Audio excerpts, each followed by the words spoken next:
Preta. Você conhece Jaridy Arraes? Ela nasceu em Juazeiro do Norte, na região do Cariri, no Ceará. É escritora, cordelista e poeta. Em seu livro, Redemoinho em Dia Quente, traz em suas histórias narrativas do cotidiano das mulheres do Cariri.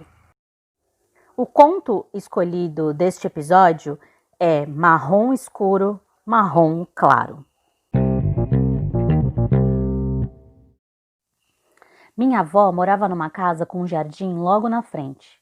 Parecia até uma daquelas casas de filme, só que, em vez de uma cerca branca, tinha um muro bem baixinho e 2 portões pretos de ferro. Eu gostava de pensar no muro e assistir aos carros, às pessoas, aos jumentos passando. Sempre esquecia de levar meus brinquedos para lá. Daí ficava dias e dias contando as cores dos carros.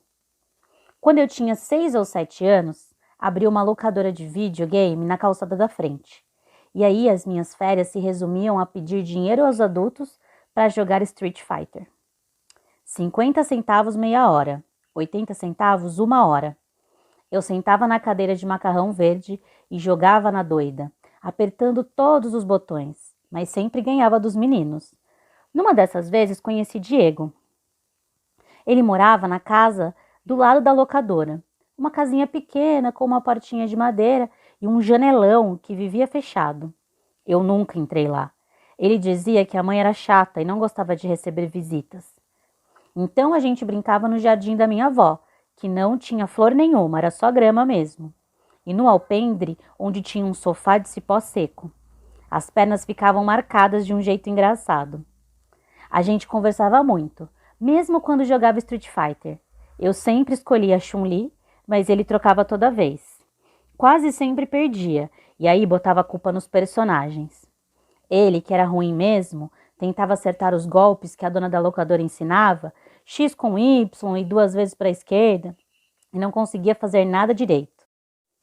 Por isso que eu apertava tudo junto. Dava certo.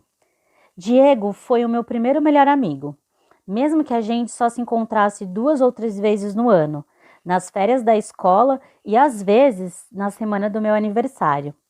Não lembro quando era o aniversário de Diego, nem se ele estudava, só da gente sentada na calçada, as 4 pernas coladas e as risadas que a gente dava.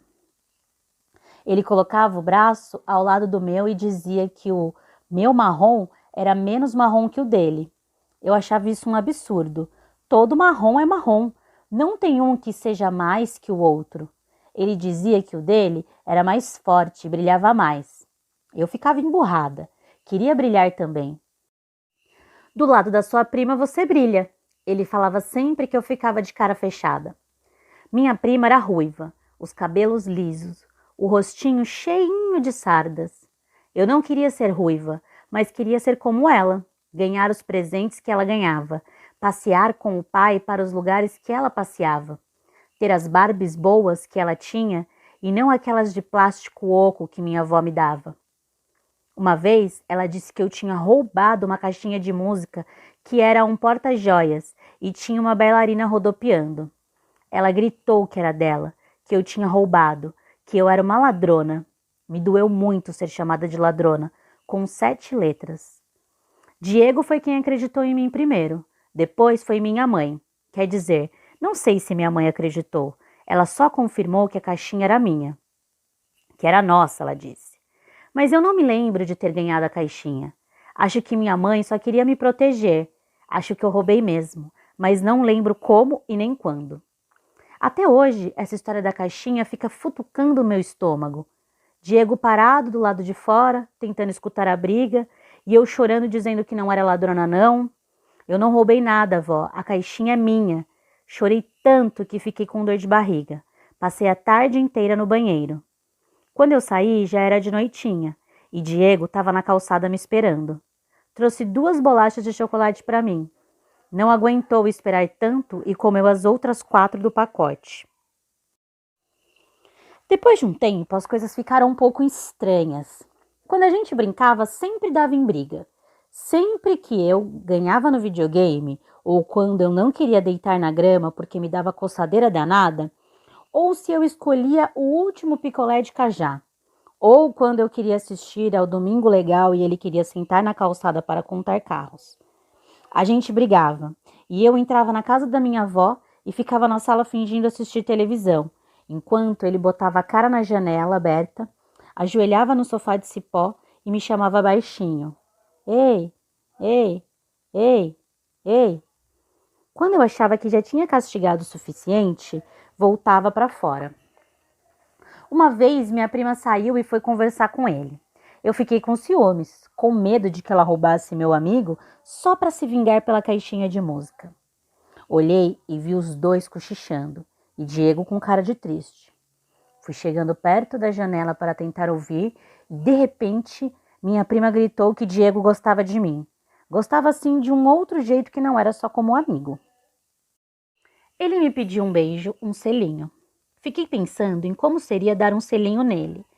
As duas boquinhas se juntando e estralando em dois bicos. A gente sem jeito, depois com vergonha. Não pensei mais longe que isso. Só disse que não ia dar beijo em ninguém. Eu lembro que ele chorou e eu fui me esconder no quarto.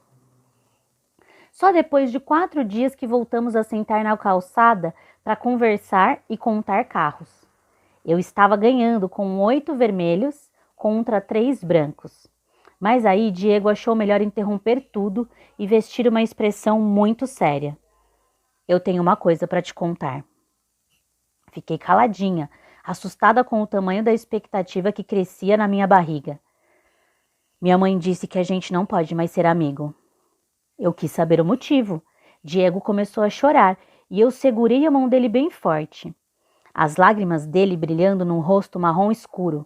Minhas lágrimas brilhando no rosto marrom claro. Ela disse que você é rica e eu sou pobre e a gente não pode ser amigo. Achei muito injusto que a mãe dele visse o jardim de grama da minha avó e pensasse que eu era rica.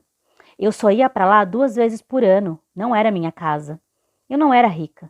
Eu não tinha nenhuma Barbie boa que vinha com roupinha que parecia roupa de gente. Eu nem tinha ganhado a Barbie grávida, que vinha com um bebezinho que você empurrava na barriga e tapava com uma parte que encaixava e imitava um bucho de grávida de verdade.